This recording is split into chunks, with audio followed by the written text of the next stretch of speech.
Deus, Pai de infinita misericórdia e bondade, Jesus, querido amigo e mestre, agradecemos a oportunidade mais uma vez que estamos tendo na tarde de hoje, que a nossa irmã que fará uso da palavra possa ser bem influenciada e intuída pelos irmãos da espiritualidade superior e que nós possamos absorver ao máximo esses ensinamentos que sem dúvida nos serão passados na tarde de hoje.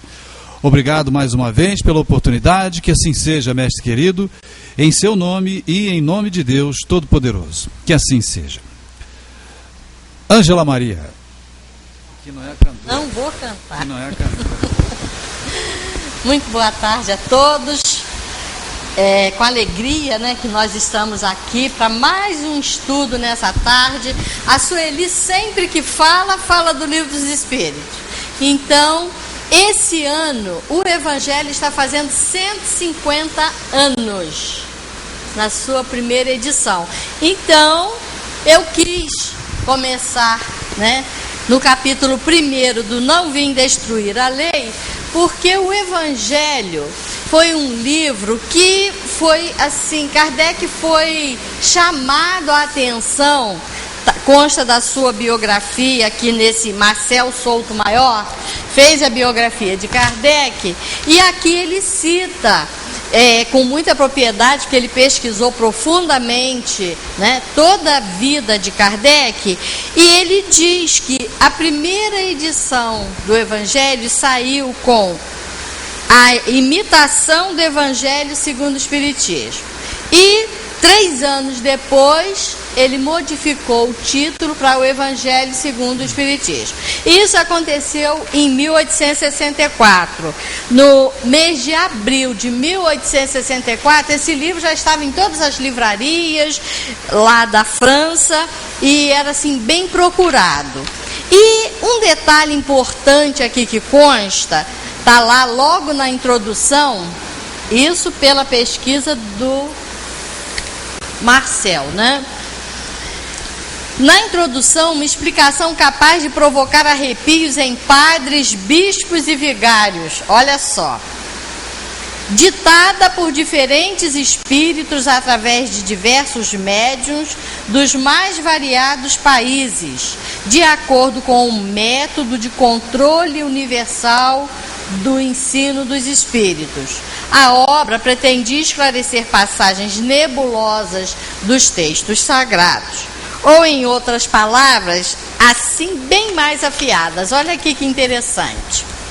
Muitos pontos dos evangelhos, da Bíblia e de autores sacros em geral são ininteligíveis, parecendo alguns até irracionais por falta da chave que faculte se lhe aprenda o verdadeiro sentido.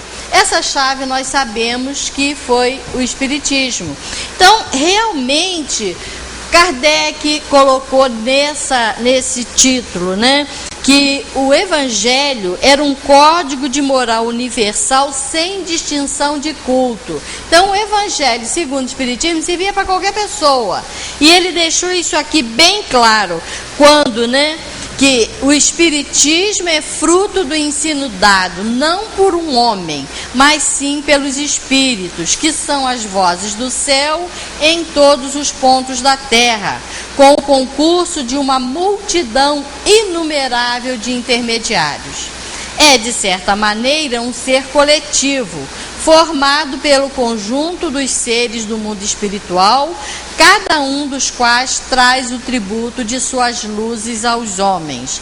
Então, ele foi muito criticado, foi muito questionado, ele guardou esse título do Evangelho, segundo o Espiritismo, bem guardadinho, ele não colocou para ninguém, até que saiu a publicação, mas quando ele foi tendo as confirmações, no capítulo 2 do Evangelho, os Espíritos intitularam Meu Reino Não É Deste Mundo.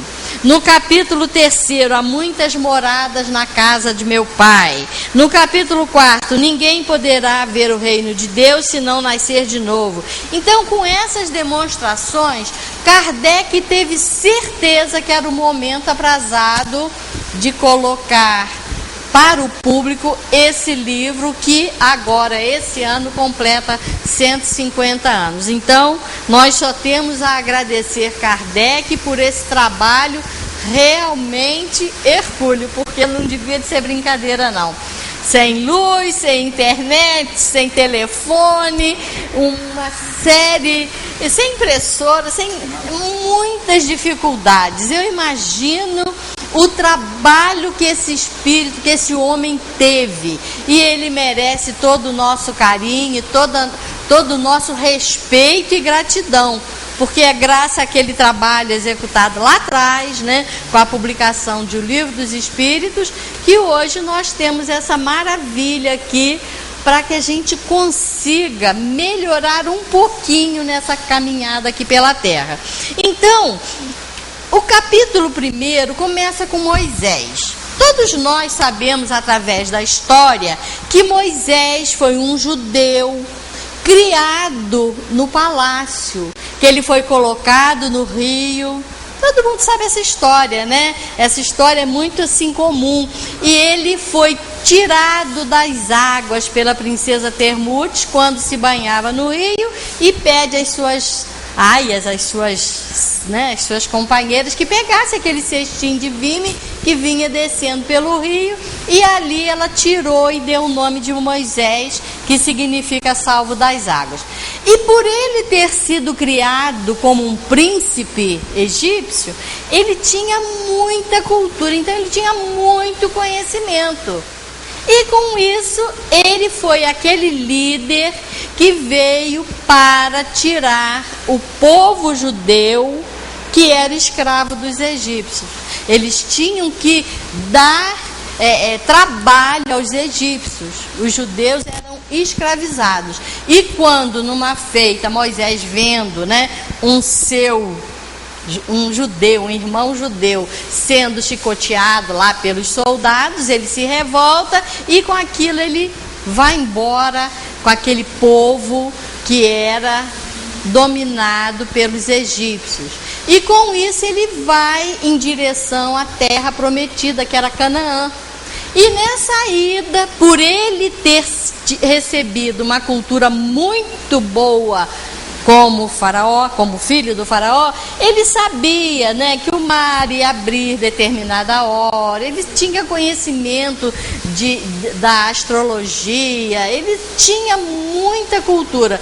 Então, com isso, ele foi levando aquele povo pelo deserto, até que desembocou perto do Monte Sinai, quando ele ali aportou, e ele recebeu, né, a intuição para subir até o Monte Sinai, e ali surgiu os 10 mandamentos, que é tido nos dias de hoje como a primeira lei de Deus, a primeira revelação de Deus para a humanidade. E ali com Moisés surgiu o monoteísmo, ou seja, a crença num Deus único. Só através de Moisés é que nós tivemos, né, notícias desse Deus único. Até então eram adorados vários deuses. Nos povos primitivos, nós tínhamos o Deus do trovão, Deus da chuva, Deus do sol e tudo mais, né? E no povo egípcio, eles eram muito cheios de deuses.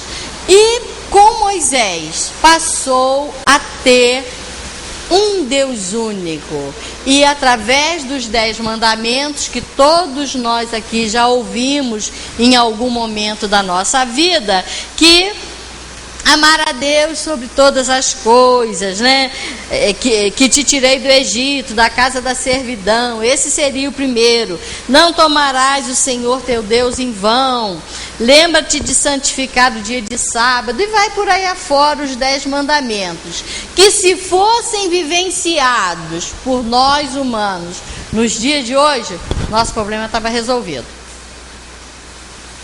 Certo?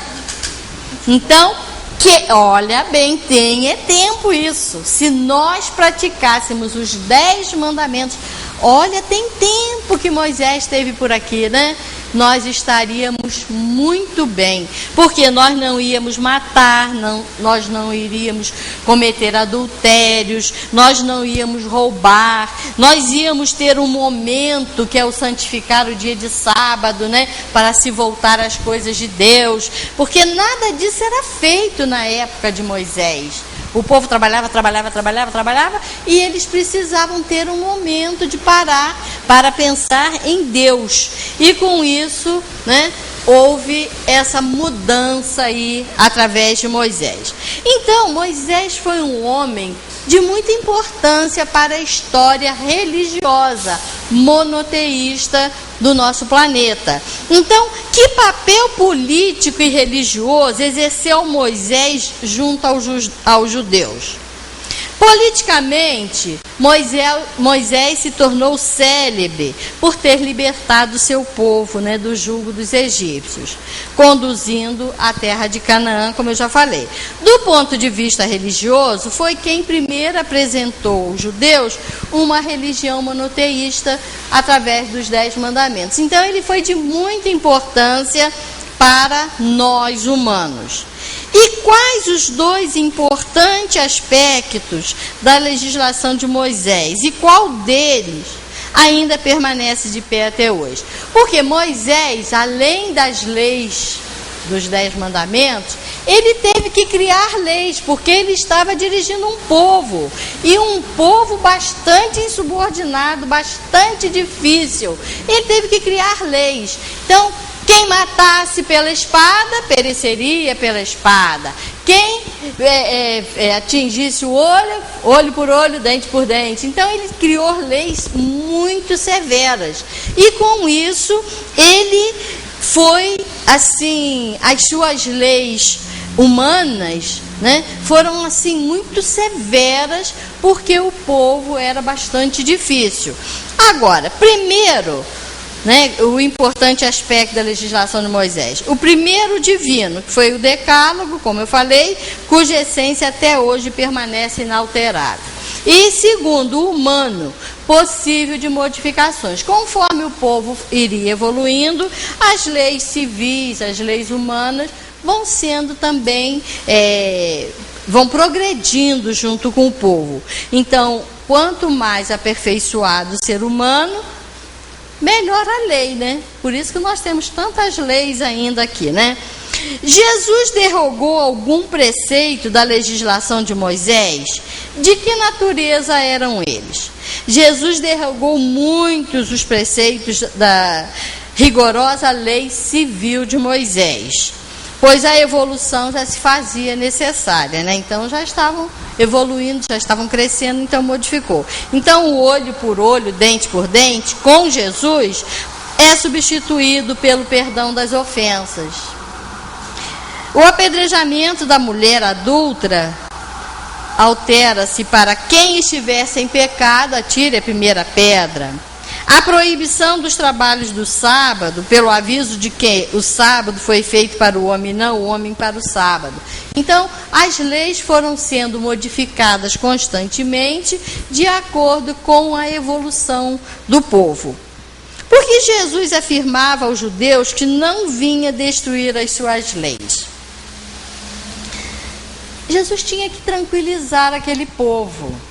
Porque se ele fosse batendo logo de frente, né, ia dar um atrito muito grande. Então, quanto às leis mosaicas, ele foi modificando lentamente pela sua doutrina de renovação. Então, aqueles, né, olho por olho, dente por dente, com Jesus foi substituído.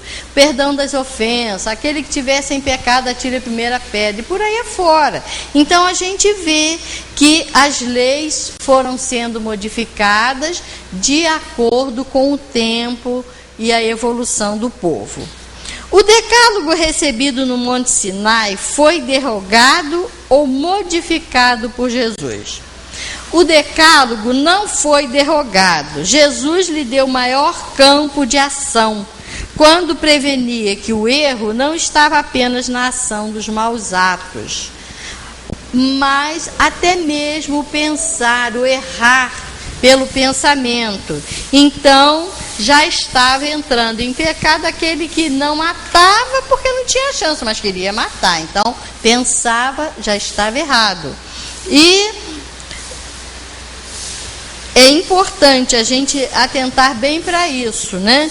Que não é preciso matar. Do momento que a gente está encolerizado, com raiva, com vontade de fazer, nós já estamos errando perante as leis de Deus.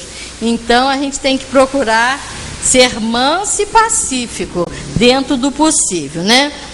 Como Jesus resumiu toda a legislação de Moisés e dos demais profetas judeus: amar a Deus sobre todas as coisas e ao próximo como a si mesmo. Quem ama a Deus sobre todas as coisas e ao próximo, não vai matar, não vai roubar, não vai fazer nada que vai de encontro às leis de Deus. Então, realmente, Jesus com esse mandamento, né, do amar a Deus sobre todas as coisas e ao próximo como a si mesmo, ele derrubava qualquer problema que estivesse havendo com relação às leis de Moisés, do olho por olho, dente por dente e por aí afora, né? Porque nesses preceitos se pode resumir toda a doutrina cristã, ou seja, né, do amar a Deus sobre todas as coisas e ao próximo como a si mesmo. Porque com o sofrimento com o cumprimento dessas máximas, implica na fiel observância de todas as demais virtudes cristãs. É aquilo que eu comentei agora. Quem ama a Deus sobre todas as coisas e ao próximo como a si mesmo, jamais vai querer nada de mal para o seu semelhante. Está amando a si, está amando o seu semelhante e está amando a Deus principalmente. Então, não tenhamos dúvida que o amar a Deus sobre todas as coisas e ao próximo como a si mesmo é o maior ensinamento que Jesus nos deixou. Porque a atuação de Jesus não foi a de um simples legislador moralista como Moisés. Porque Moisés foi um homem que teve que demonstrar a que veio. Imaginem levar um povo através do deserto até a terra prometida, que ele não chegou a entrar, né? Diga-se de passagem, mas que ele precisava ter pulso muito forte, ele tinha que ser muito rigoroso. E com Jesus a coisa foi diferente. Ele tinha que ser diferente porque Moisés apenas iniciou o povo no monoteísmo. E Jesus, sendo um espírito de grande evolução, trazia a missão de proporcionar aos homens elementos necessários a mais uma nova etapa no seu progresso espiritual. Jesus veio para nos trazer o meio de evoluirmos. Então, com certeza, Jesus não foi um legislador. Ele foi um homem, um espírito de muita moralidade que veio aqui para nos trazer ensinamentos do amor a Deus, o que nós estamos fazendo aqui, que o meu reino não é deste mundo, né, que é o capítulo seguinte aqui. Então ele veio trazer tantos ensinamentos novos, vivenciando esses ensinamentos. Ele não ficou somente na palavra, não. Ele vivenciava todos os seus ensinamentos, né? Então, que coisas novas Jesus vem ensinar aos homens? Jesus vem ensinar aos homens que a verdadeira vida é qual? É a vida espiritual. Que nós estamos aqui, mas que nós não somos daqui. Ninguém fica na terra. Por mais velhinho que esteja, todos nós vamos ter o nosso momento de partida. E a verdadeira vida é esta vida espiritual que nos aguarda. Então, saibamos viver para quando nós daqui partirmos, estejamos bem em paz, bem tranquilos, com a nossa consciência, com o nosso íntimo. Eu posso não ter feito tudo o que eu devia fazer, mas tudo que eu tive condições eu fiz. Então eu vou com a minha consciência tranquila, eu vou em paz, porque a verdadeira vida é aquela vida que nos aguarda, né? E Jesus ensinou aos homens todas as coisas relativas a essa vida futura? Será que ele deixou bem claro isso? Bom, Jesus não pôde deixar muito claro, primeiro, porque a humanidade, quer dizer, nós naquela época, não estávamos capacitados para entender, falar da vida futura. A gente entendia naquela época quando tivesse velhinho. A população não ia entender que era depois de passar pela matéria. Então, não convinha a Jesus que as novas verdades fossem reveladas, senão gradativamente. As coisas tinham que vir a seu tempo. É como um grande holofote. Você está num lugar escuro, de repente aquela luz é colocada nos seus olhos. Ela vai te colocar cego, você não vai ver luz, não vai ver nada, você vai ficar cego. Então, da mesma forma, os ensinos dele tinham que vir de forma gradativas para que a humanidade se preparasse para tantos. Porque a humanidade não estava pronta para entender esses ensinos de Jesus. E Jesus prometeu alguma coisa. Todos nós temos notícia disso, que ele disse que ele iria, mas que ele mandaria alguém ou alguma coisa para completar a sua obra. Então, é o Consolador, é o Espírito da Verdade, ou seja, é o Espiritismo que aqui está, que nos esclarece, nos orienta e nos traz os recursos necessários para entendermos os ensinos de Jesus à luz da doutrina espírita. Então é muito importante a gente ter essa consciência. Jesus aqui veio, cumpriu a sua tarefa, cumpriu a sua missão, estendeu para nós esses seus ensinos para que nós pudéssemos evoluir. E com o Espiritismo, como é que nós podemos definir o que é o Espiritismo?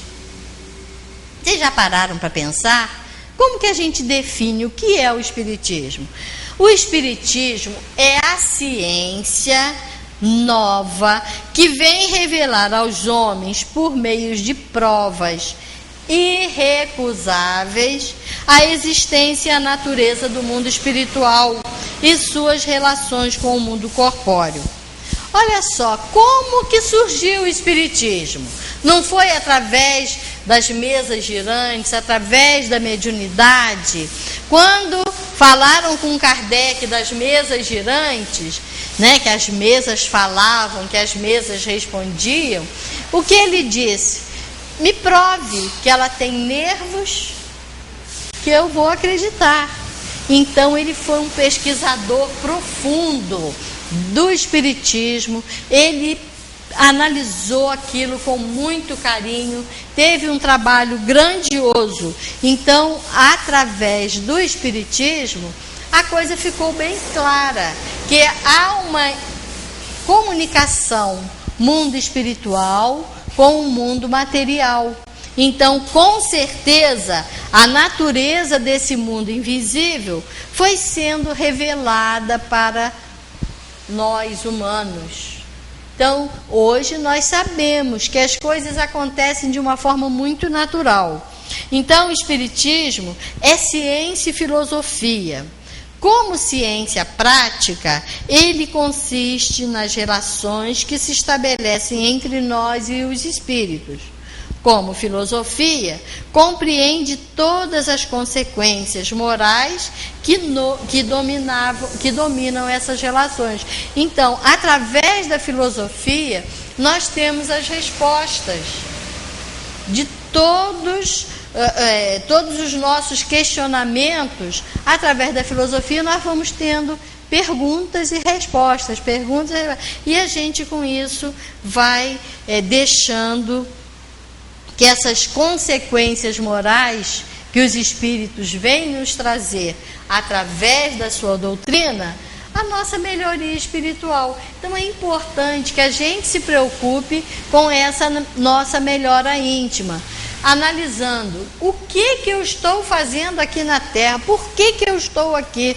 Porque temos pessoas que nascem, vivem, morrem, acabou aí. Não param para pensar o que Deus quer de mim.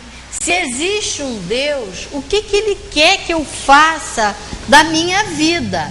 Eu não estou aqui apenas para poluir os rios, para viver, para gozar os momentos que a vida pode me dar. Não, eu estou aqui para crescer em espiritualidade, para crescer, é parar mesmo. Nós temos que ter aquele nosso momento de interiorização, de harmonização e nos questionarmos. Nós não podemos viver de uma forma nervosa, agitada, correndo sempre atrás, e a gente não sabe nem do que. A verdade é isso. Nós estamos correndo através de quê? Do quê? Para quê? Zé Manel gostava sempre de falar esse pra quê. E realmente, né, Magui? Pra que fazer isso? Pra que fazer aquilo? Então a gente tem que parar e realmente analisar. Para que eu estou aqui na Terra?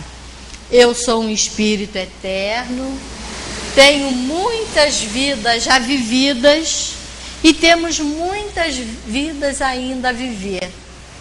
Ainda estou muito presa ao erro, estou ainda com os meus pés no lodo, mas eu aspiro coisas melhores. Então, através desse pensamento, nós vamos crescendo, vamos procurar ser amigos e companheiros para todos aqueles que nos cercam. Se a gente sabe que alguém está passando por problemas, por dificuldades, vamos estender as nossas mãos. Não vamos colocar escondido, não. Vamos nos colocar preocupados com os problemas dos nossos semelhantes. Tem tanta gente passando por problemas, passando por dificuldades e que necessitam de um colo, de uma atenção, de uma palavra amiga, de um sorriso. Às vezes a gente não dá importância nem ao sorriso.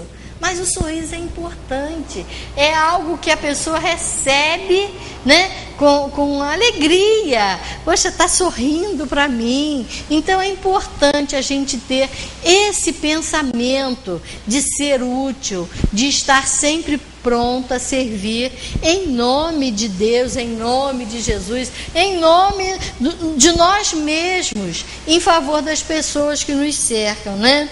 Então, qual a valiosa contribuição relativamente aos inúmeros fatos tidos como milagres que o Espiritismo veio, né, trazer? Qual é essa valiosa contribuição? O Espiritismo nos apresenta o mundo espiritual, todos nós já sabemos disso, e uma série de infindáveis de fenômenos produzidos pelos espíritos, como fatos naturais. Então, coisas que aconteciam e que acontecem, que são tidas como sobrenaturais, através do Espiritismo, nós vamos ter notícias que são coisas naturais. É como um avião numa tribo, lá no interiorzinho. Eles vão ficar assustadíssimos com aquilo. Ou uma locomotiva passando pelos trilhos. Eles vão ficar barbarizados com aquilo. Mas isso tudo não é natural. Isso tudo, para nós que vivemos já numa sociedade, a gente não sabe que isso tudo é normal. O vapor, né, que impulsiona as máquinas. O avião que consegue vencer o seu peso, que é muita coisa, e subir. Olha que coisa linda. Então, para quem não estuda física, para quem não entende de ciências, vai achar aquilo uma coisa assim que, né, estranha. Mas vê que aquilo tudo são forças da natureza que o homem, através da sua inteligência, está colocando em ação. Então, com certeza, o Espiritismo veio mostrar para nós, né, essa relação com o mundo espiritual e mundo material. E esses fenômenos, antigamente tidos como sobrenaturais, nada mais são que fatos naturais que, através da pesquisa de Kardec, olha, foram anos de trabalho. Ele pesquisou e muito. Ele simplesmente não colocava no livro e deixava para lá, não. Ele pesquisava a fundo. Teve uma época que Kardec sofreu um infarto. E os espíritos, como sempre, o ajudaram. Inclusive, um espírito já desencarnado, ele tinha desencarnado no ano anterior, e ele veio, através de um médium, passar homeopatias para Kardec. E ainda não tinha sido lançado O Céu e o Inferno, que foi o penúltimo livro da obra. E ele foi chamado a atenção. Olha, você para, porque esse trabalho seu está muito intenso. É necessário que você freie um pouco, porque, olha só, ele recebia em média 10 a 20 cartas por dia. Ele tinha que ler e responder. E com isso ele estava num trabalho exaustivo, além da codificação dos livros, né? Do Evangelho, do Céu e Inferno e da Gênesis. Então ele já estava trabalhando com esses livros, já estava preparando o Céu e o Inferno, e ele foi chamado a atenção, porque vai desencarnar como suicida involuntário. Você tem que dar um freio nessas suas atividades, porque ainda não está no seu momento. Isso foi em 1864. E ele realmente abraçou o cobertor e ficou quietinho na cama durante mais de mês, até ele se refazer para poder dar sequência ao livro Céu e o Inferno. Então, com esse trabalho, ele foi chamado a atenção várias vezes. Então, não foi um trabalho fácil, não. Mas ele, o Espiritismo, através de nos mostrar, esses fatos como naturais, ele nos mostra também que temos um perispírito, que a Sueli já falou aqui para todos vocês já sabem, que é o corpo espiritual do espírito. Quando nós desencarnamos, nós levamos conosco esse corpo espiritual, ou seja, eu quando desencarnar, eu me fazendo presente, eu vou ter a mesma forma que agora, graças ao meu perispírito, que é um fluido tirado do planeta Terra. Ele pertence ao fluido cósmico universal, que foi manipulado, foi me dado esse perispírito, e ele vai me acompanhar enquanto eu estiver reencarnando aqui na Terra. Se eu for reencarnar em Marte, eu vou deixar o perispírito aqui, esse fluido vai ficar aqui, e eu vou ter que pegar um fluido de lá. E ele vai ser manipulado e vai me servir de corpo espiritual. Então, o Espiritismo vem explicar o perispírito, os fluidos, essa manipulação dos fluidos, os espíritos, os médiuns. Então, ele veio abrir um leque de conhecimento para todos nós. Então, com o Espiritismo, nós temos a chave que abre novos e sérios horizontes para o estudo desta ciência, que é a ciência espírita. Então, a gente tem que realmente só agradecer, porque esse trabalho foi feito de uma forma metódica, muito séria, com muita dedicação, com muito carinho e muita pesquisa. Olha, foram pesquisas e mais pesquisas, núcleos no planeta todo mandavam as informações e ele tinha que ler. Ele, como poliglota que era, ele tinha, recebia da França, mas ele recebia da Alemanha, ele recebia da Rússia, ele recebia de vários pontos do planeta, e com isso ele tinha que se utilizar da língua que ele dominava, e traduzir e ver a coerência que existia na resposta dos espíritos. Então aquilo ia para tudo quanto é canto. Iam as respostas, iam as perguntas que o espírito dava, e depois vinha a resposta para ele analisar, pesquisar e ter carinho com aquilo. Porque não foi feito de qualquer maneira. Ele foi um espírito que veio à Terra com essa missão. Agora, no dia 3, nós vamos ter, mais um aniversário do seu reencarne como Leon Hippolyte. Porque o Allan Kardec só surgiu com o Livro dos Espíritos. Quando todos achavam que os livros iam aparecer com senhor Leon Hippolyte Rivail, ele colocou só Allan Kardec. Então ele passou a ter uma nova certidão de nascimento com o Livro dos Espíritos, deixando aquele homem poderoso que ele era, um homem culto, um professor de línguas, um mestre nas ciências, deixar aquele homem parado para surgir o nosso Allan Kardec, esse espírito grandioso, que nos legou essa maravilha que é a doutrina espírita. Então, as duas revelações foram personificadas, em dois homens. A primeira foi com Moisés nos 10 mandamentos. A segunda foi com Jesus, com o seu evangelho. E o espiritismo? Tem alguém a personificá-lo? Não, porque é um trabalho de muitos espíritos.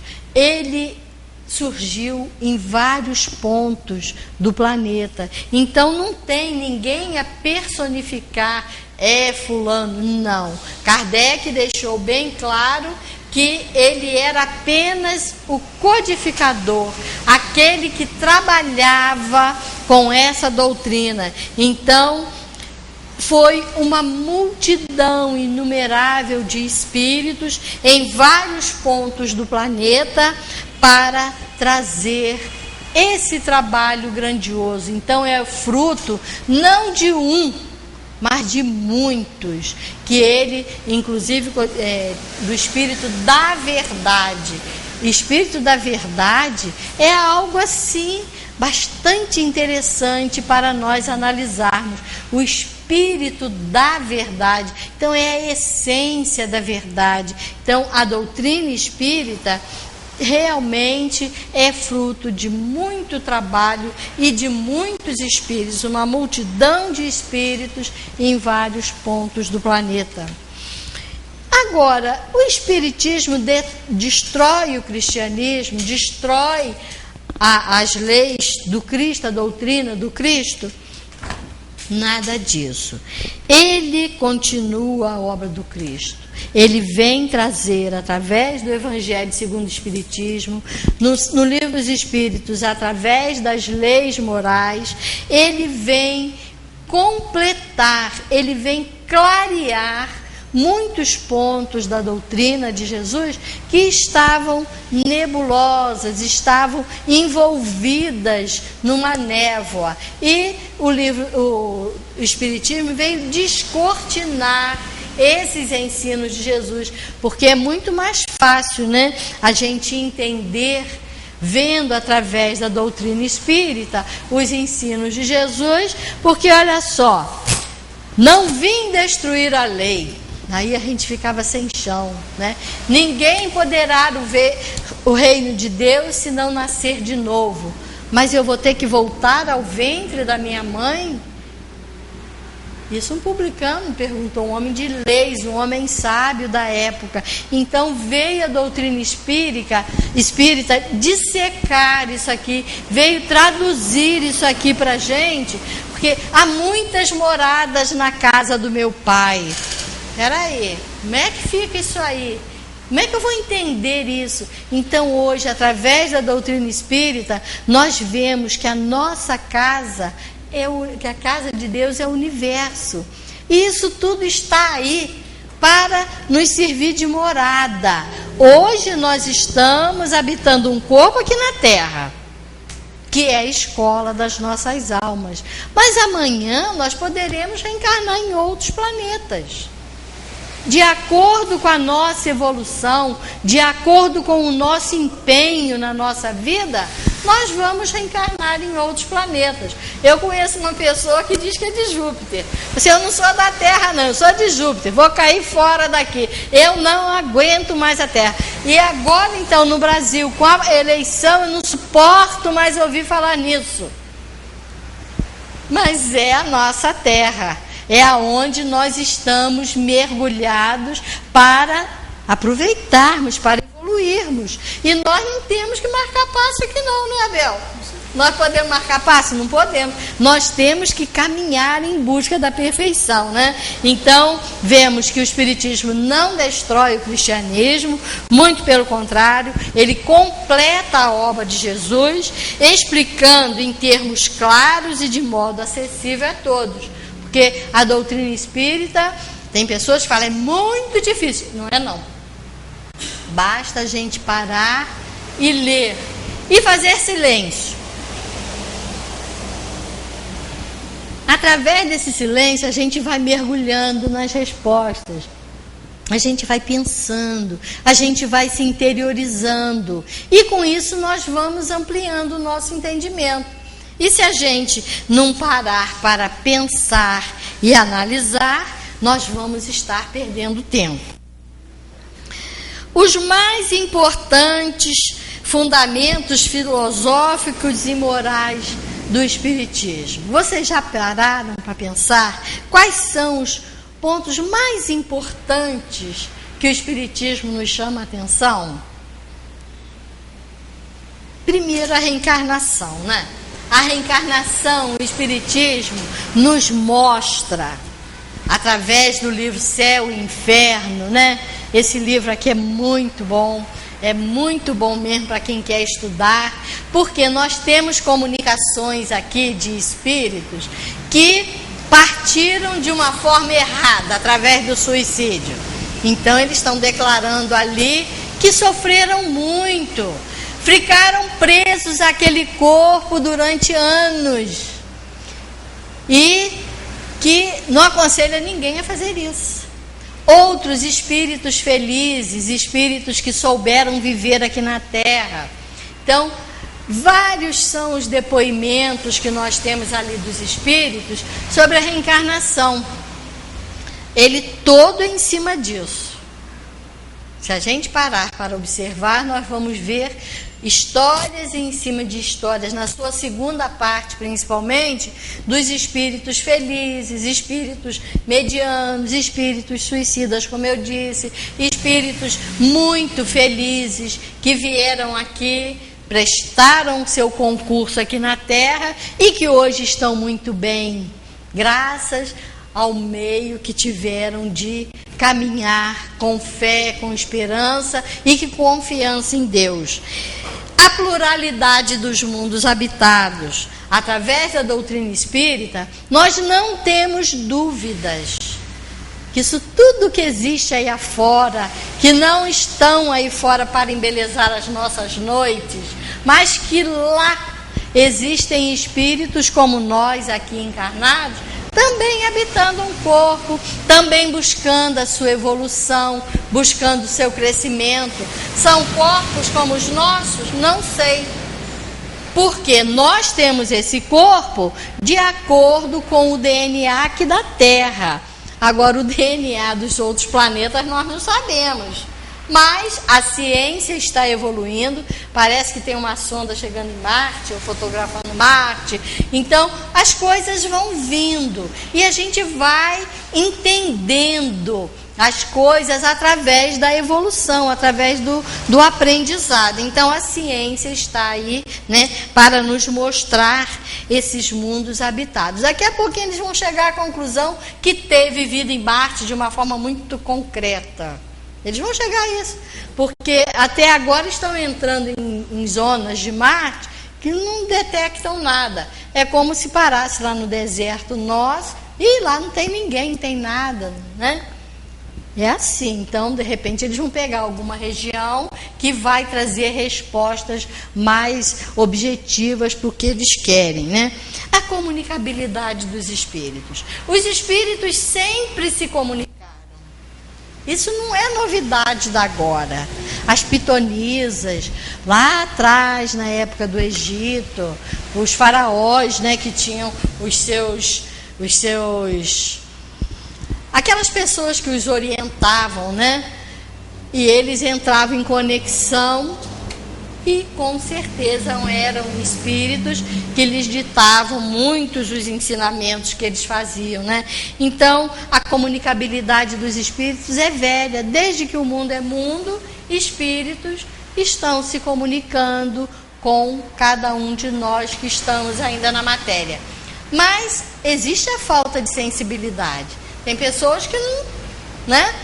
E lá atrás devia ser pior ainda. Então, aqueles que se destacavam como sensíveis aos espíritos, que tinham alguma percepção extrasensorial aí na parte da mediunidade, eles eram tidos como loucos, como hereges, iam para as fogueiras, né?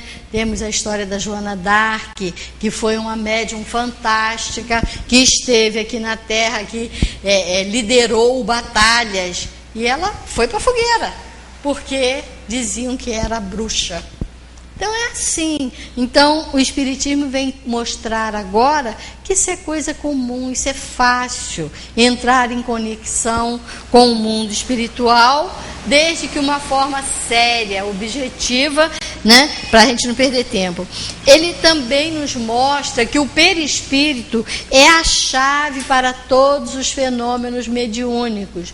Então, quando há uma intervenção do mundo espiritual com um médium, é através do perispírito, do espírito que está desencarnado, que já está fora da matéria, com aquele que está encarnado. Então há uma conexão fluídica naquele momento e o médium vai falar, vai dizer, vai ditar normas e uma série de coisas que o Espiritismo veio nos explicar. Então, o perispírito é a chave, né, que comanda aí esses fenômenos mediúnicos. E, finalmente, a doutrina cristã. Nós temos no Espiritismo como a base moral e sua pedra angular, a sua base. O Espiritismo está todo calcado na doutrina de Jesus, desde o Livro dos Espíritos, quando fala na sua parte moral, né, nas leis morais, lá no final do livro, são 10, parece, as leis morais ali, e o Evangelho.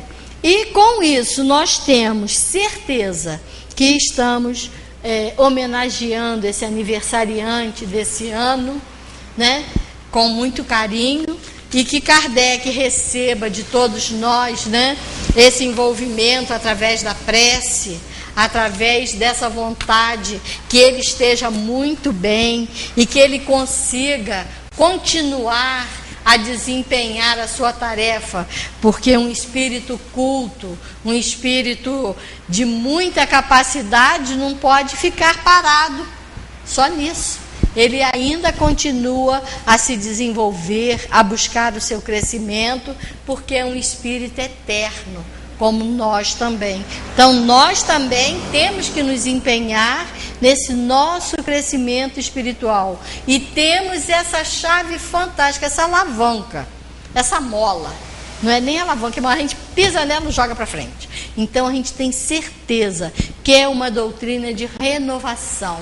Nós reencarnamos aqui na Terra, recebemos, né, nos nossos lares os bebezinhos.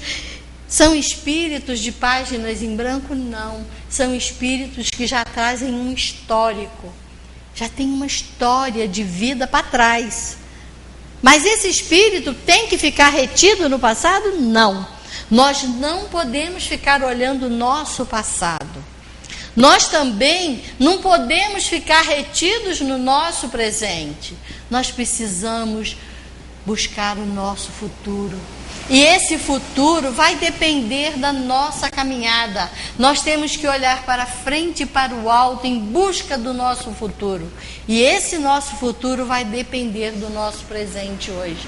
Então que a gente tenha, muita dedicação, muita vontade de crescer espiritualmente, muita vontade de vencer esse homem velho que ainda está preso em nós, ainda estamos arraigados a muitas coisas do nosso passado, porque todos nós, como espíritos, temos as nossas raízes lá atrás no catolicismo, porque era a igreja que imperava na época, em outras vidas.